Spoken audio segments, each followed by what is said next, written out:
22 lakh square kilometre জুড়ে তৈরি পৃথিবীর সবচেয়ে বড় উপসাগর হলো এই বঙ্গোপসাগর, যার ওপর নির্ভর করে গোটা বাংলাদেশ। ওদের কেবলমাত্র ফিশিং ইন্ডাস্ট্রি থেকে বাংলাদেশের 11% পপুলেশন কাজ পায়, যারা এই বঙ্গোপসাগরে মাছ ধরে আপাতত বেঁচে আছে। বাট কী হবে যদি ভারতীয় নৌবাহিনী জোর করে এই গোটা বঙ্গোপসাগরের দখল করে নেয়? ভারতের দুটো এয়ারক্রাফট ক্যারিয়ারের ব্যাটেল গ্রুপ এই বঙ্গোপসাগরের গুরুত্বপূর্ণ চোক পয়েন্টকে ব্লক করে এই পুরো এরিয়াকে একটা যুদ্ধক্ষেত্রে পরিণত করে, তাহলে কী হবে? বাংলাদেশ আর আশেপাশের দেশের কাছে এতটা ক্ষমতা কি রয়েছে যে ওরা ভারতকে ঠেকাতে পারবে? বাংলাদেশের ভবিষ্যৎ কী হবে? আর সবচেয়ে গুরুত্বপূর্ণ বিষয়, যদি ভারত এমনটা করে তাহলে এর থেকে ভারতের কতটা ফায়দা হবে? আর এর বিরুদ্ধে আমেরিকা, চায়নার মতন দেশকে ভারতের সাথে লড়াইয়ের জন্য নিজেদের নৌবাহিনী পাঠাবে। এবং শেষ পর্যন্ত এর পরিণতি কী হতে পারে? ভারতকে বঙ্গোপসাগর ছেড়ে পালাতে হবে, নাকি বিশ্বের সবচেয়ে বড় উপসাগর সম্পূর্ণ ভারতের দখলে চলে আসবে? সবটাই জানবো আজকের এই ভিডিওতে। খুবই ইন্টারেস্টিং একটা টপিক, শেষ পর্যন্ত অবশ্যই দেখব। সবার আগে কথা বলা যাক, এই বঙ্গোপসাগর এতটা গুরুত্বপূর্ণ কেন, বা এর থেকে ভারতের ফায়দা কী হতে পারে? বঙ্গোপসাগর দুটো কারণে খুবই পপুলার এবং আমেরিকা থেকে শুরু করে ভারত, চায়না প্রত্যেকের নজর রয়েছে এখানে। একটা হলো ইকোনমিক গুরুত্ব, আর দ্বিতীয়টা strategy. Economic point of view থেকে বললে, যেহেতু বঙ্গোপসাগর বিশ্বের সবচেয়ে বড় উপসাগর, তাই স্বাভাবিকভাবেই এখান থেকে প্রতি বছর বিলিয়নস অফ ডলারের কেবলমাত্র মাছ ধরা। উদাহরণ হিসেবে বাংলাদেশের টোটাল ইকোনমি প্রায় 3.5 থেকে 4% আসে কেবলমাত্র এই ফিশিং ইন্ডাস্ট্রি থেকে। ওদের দেশের 11% পপুলেশান এই ইন্ডাস্ট্রি থেকেই রোজগার করছে। আর যদি এটা থেমে যায়, তার মানে দাঁড়াচ্ছে বাংলাদেশের 10%-এর বেশি পপুলেশান রাতারাতি বেরোজগার হয়ে যাবে, অর্থাৎ প্রায় 1.5 কোটির বেশি পপুলেশান না খেয়ে মরার মতন অবস্থা। এই সেম অবস্থা কিন্তু মিয়ানমার, শ্রীলঙ্কার সাথেও হতে পারে। এছাড়াও বঙ্গোপসাগরের লোকেশনটা খুব ভালোভাবে খেয়াল করলেই বুঝতে পারবে এটাই একমাত্র রাস্তা যা কিন্তু সাউথ ইস্ট এশিয়ার দেশগুলিকে বাকি বিশ্বের সাথে জুড়ে রেখেছে। তো স্বাভাবিকভাবেই এটা সবচেয়ে গুরুত্বপূর্ণ একটা ট্রেডিং রুট, যেখান দিয়েই চায়না, বাংলাদেশ আর বাকি রিজনাল দেশগুলোর অয়েল, গ্যাসের সাপ্লাই করা থেকে শুরু করে ওদের ট্রেডও চলে, যা কিন্তু প্রায় $1 ট্রিলিয়ন বিজনেস, যেটা পুরোটাই ভারত একা কন্ট্রোল করতে পারবে। অর্থাৎ সহজ ভাষায় ভারত এখানকার একটা ইকোনমিক পাওয়ার হাউস হয়ে উঠবে। এবং সবচেয়ে গুরুত্বপূর্ণ বিষয় যা ভারতকে ভয়ঙ্কর ফায়দা দেবে, সেটা হলো এখানকার অয়েল, গ্যাসের রিজার্ভ, এছাড়াও কিছু ন্যাচারাল রিসোর্স। আমেরিকার জিওলজিক্যাল সার্ভে অনুযায়ী এই বঙ্গোপসাগরে কম করে 6.7 trillion cubic feet natural gas রয়েছে, আর 1.2 বিলিয়ন ব্যারেলের বেশি অয়েল রয়েছে, যা প্রায় $130 বিলিয়ন বেশি হবে। এবং না কেবল ভারতের বহু বছরের ডিমান্ড মিটে যাবে এর থেকে, বরং তার সাথেই ভারত এগুলো আশেপাশের দেশে এক্সপোর্টও করতে পারে। আর আশা করি বলার প্রয়োজন নেই যে এই গ্যাস আর তেলের জন্য কিভাবে আমেরিকা ইরাক আর সিরিয়ার মতন দুটো দেশকেই ধ্বংস করে দিয়েছে। এছাড়াও এই বঙ্গোপসাগরে ভারী মাত্রায় মিনারেলস রয়েছে, যার কিন্তু কোনো হিসেবই নেই। আর মনে করা হয় যে টোটাল ভ্যালুয়েশান এটা $1 ট্রিলিয়ন পৌঁছে যাবে। অর্থাৎ সহজ ভাষায় যে বঙ্গোপসাগর দখল নিতে পারবে সে এখানকার একটা ইকোনমিক সুপার পাওয়ার হয়ে যায়। এবার যদি আমি স্ট্র্যাটেজিক পয়েন্ট অফ ভিউ থেকে বলি, তাহলে বঙ্গোপসাগর কিন্তু ডিরেক্টলি আন্দামান সি আর স্ট্রেট অফ মালাক্কার সাথে জুড়ে রয়েছে। আর স্ট্রেট অফ মালাক্কা সেই চোক পয়েন্ট যেখান দিয়ে গোটা বিশ্বের 60% গ্লোবাল ট্রেড হয়। আর যে দেশ এই ট্রেড কন্ট্রোল করবে, বলার তো প্রয়োজন নেই, সে কিন্তু গ্লোবালি পুরো ডমিনেট করবে। এছাড়াও ভারতীয় নৌবাহিনীর যে মেন গড়, সেটা হলো এই বঙ্গোপসাগর। অর্থাৎ ভারত এখানকার অফিসিয়াল সুপার পাওয়ারে পরিণত হবে মিলিটারি আর ইকোনমিক্যাল। এখন প্রশ্ন আসছে যে এসব তো ঠিক আছে, কিন্তু ভারত এত বড় বঙ্গোপসাগরকে দখল কিভাবে নিতে পারে? আদৌ কি এটা সম্ভব? আর যদি নিয়েও নেয়, তাহলে বাকি দেশ ভারতকে ঠেকাতে পারবে? বর্তমান ভারতীয় নৌবাহিনীর ক্ষমতা আর আমেরিকার অবস্থা দেখে এটুকু তো কনফার্ম যে ভারতের জন্য এটা খুব একটা মুশকিল হবে না। ভারতকে 6টা ধাপে গোটা বঙ্গোপসাগরের দখল নিতে হবে।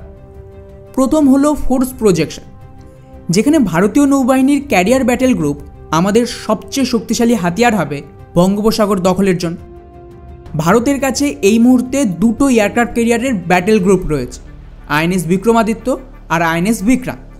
এই দুটোই কিন্তু সেন্টার পয়েন্ট হবে ভারতের জন্য, যা দুদিক থেকে গোটা বঙ্গোপসাগরকে ব্লক করবে। আর তার সাথেই ওদিকে আমাদের আন্দামান আর নিকোবর দ্বীপপুঞ্জ রয়েছে, যেগুলো এক একটা ন্যাচারাল এয়ারক্রাফট ক্যারিয়ারের মতন কাজ করবে এবং আন্দামান সিকে বঙ্গোপসাগরকে পুরোপুরি আলাদা করে দেবে। ভারতের একটা ক্যারিয়ার ব্যাটেল গ্রুপের কাছে নিজস্ব বায়ুসেনাও রয়েছে, যেখানে MiG-29 আর ভবিষ্যতের রাফেল থাকে। এগুলোই গোটা বঙ্গোপসাগরের এয়ার স্পেসে ডমিনেট করবে আর এটাকে নো ফ্লাই জোন ডিক্লেয়ার করে দেবে, অর্থাৎ এখান দিয়ে কোনো রকম বিমান উড়তেই পারবেন এবং কন্টিনিউয়াসলি ভারতীয় ড্রোন, ফাইটার জেট এখানে সার্ভেলিয়ান্স করবে।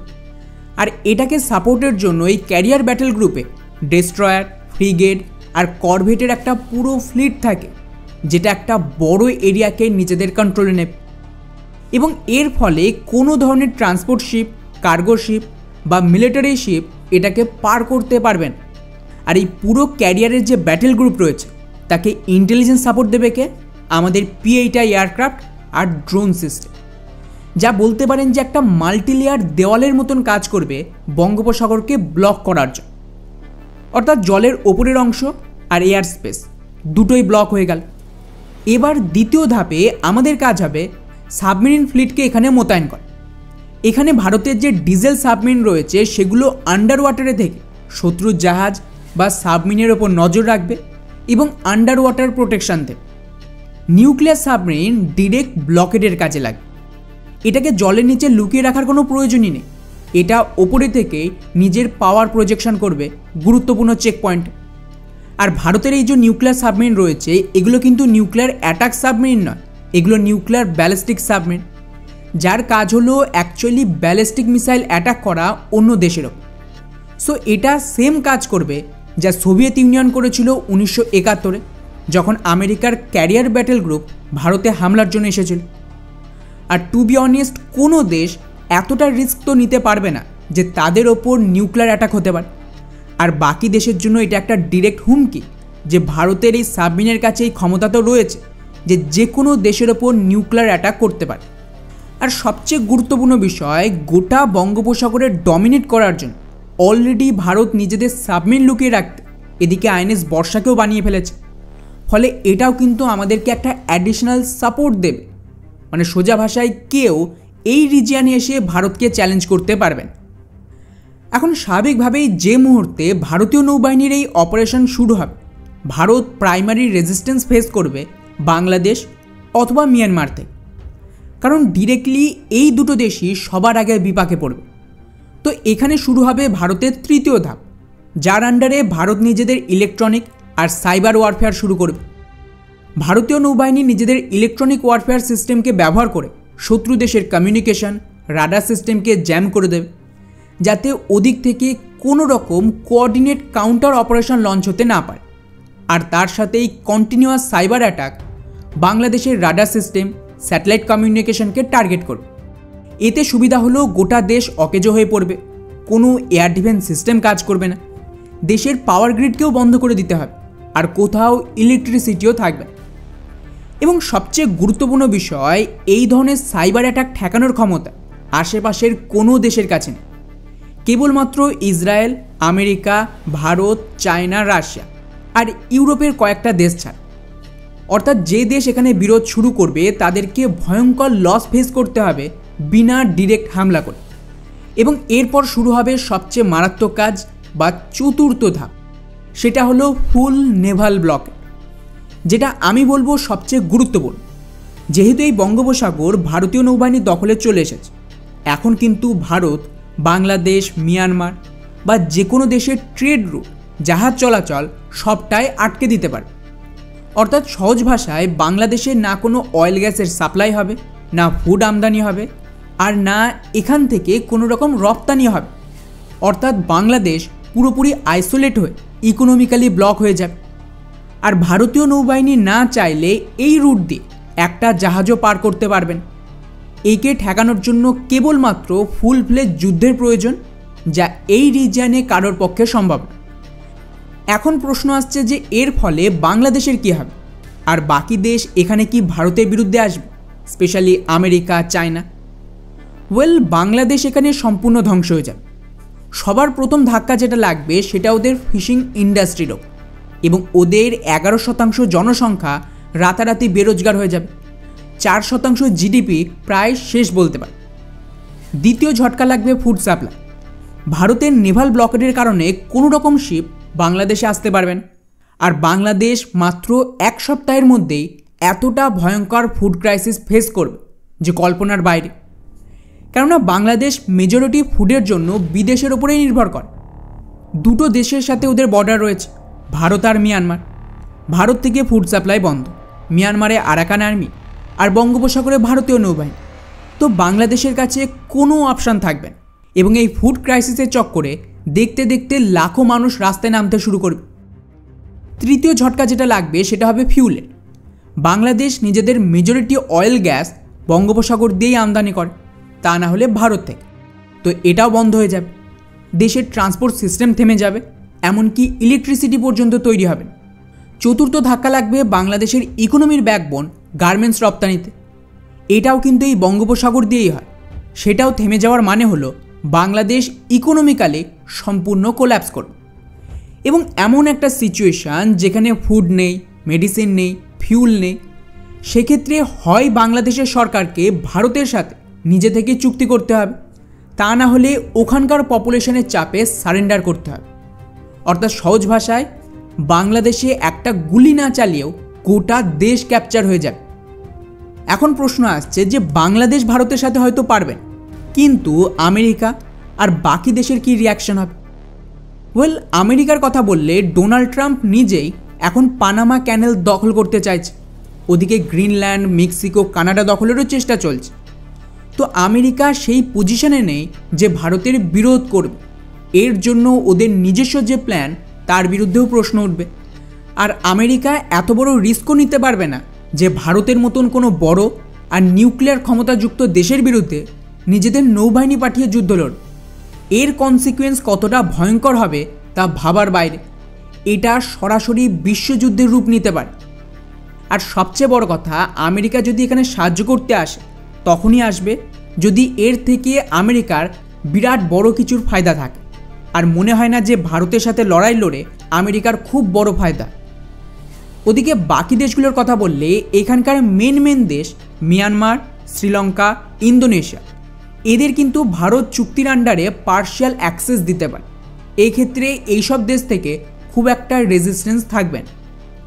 এবং যদি কোনো দেশ সরাসরি বিরোধ করতেও আসে, তাকে ইকোনমিক্যালি আর মিলিটারি দুদিক থেকেই ভারতের বিরুদ্ধে লড়তে হবে, এবং ওই দেশের ট্রেড আর অয়েল সাপ্লাইও আটকে যাবে, যেটা কিন্তু সরাসরি ওই দেশের সরকার অ্যাফোর্ড করতে পারবে না, কারণ এর ব্যাপক পলিটিক্যাল কনসিকুয়েন্স রয়েছে ওই দেশের ভেতর।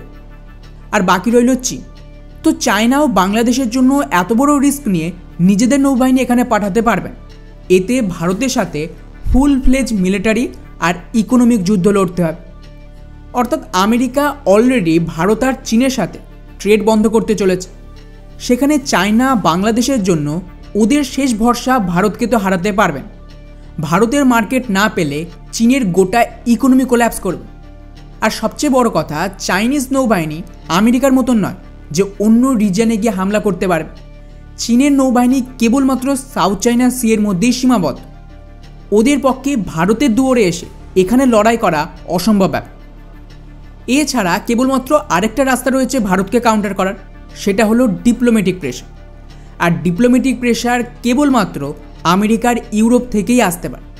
কিন্তু ইউরোপ আমেরিকা নিজেদের মধ্যেই লড়ছে। ট্রাম্পের ডি-ডলারাইজেশনের চক্করে ট্রাম্প কিন্তু সমস্ত দেশের ওপর ধীরে ধীরে ট্যারিফ লাগাচ্ছে। মেক্সিকো, কানাডা, ইউরোপকে কিভাবে ধমকি দিয়েছে অলরেডি আপনারা জানেন। এমনকি ইউরোপেরই একটা দেশ বা ন্যাটো দেশ গ্রিনল্যান্ডেরও দখল করতে চাইছে। তো বুঝতেই পারছেন যে ওরা ভারতকে ঠেকাবে না আমেরিকাকে। অর্থাৎ সহজ ভাষায় কারেন্ট পরিস্থিতিতে দাঁড়িয়ে ভারত যদি কোনোভাবে বঙ্গোপসাগরের দখল নেয়, বাংলাদেশের চ্যাপ্টার ক্লোজ হয়ে যায়। ভারত এত বড় ইকোনমিক ফায়দা পাবে, ন্যাচারাল রিসোর্সের ভান্ডার পাবে, যে আমাদের ইকোনমি নেক্সট লেভেলে পৌঁছে যাবে। আর ভারতকে ঠেকানোর মতন কোনো ফোর্স এই মুহূর্তে এই রিজিয়নে একমাত্র আমেরিকার চীনই ভরসা ছিল। কিন্তু এগেইন এই দুটো দেশও সেম কাজ করছে এবং ওদের পক্ষে বঙ্গোপসাগরে এসে বাংলাদেশের জন্য ভারতকে ঠেকানোর কোনো মানেই নেই। বাকি এই পুরো বিষয়টিকে নিয়ে আপনাদের কি মতামত কমেন্টে অবশ্যই জানাবেন। আর নেক্সট কোন টপিকে ভিডিও দেখতে চান সেটাও জানাবেন। জয় হিন্দ।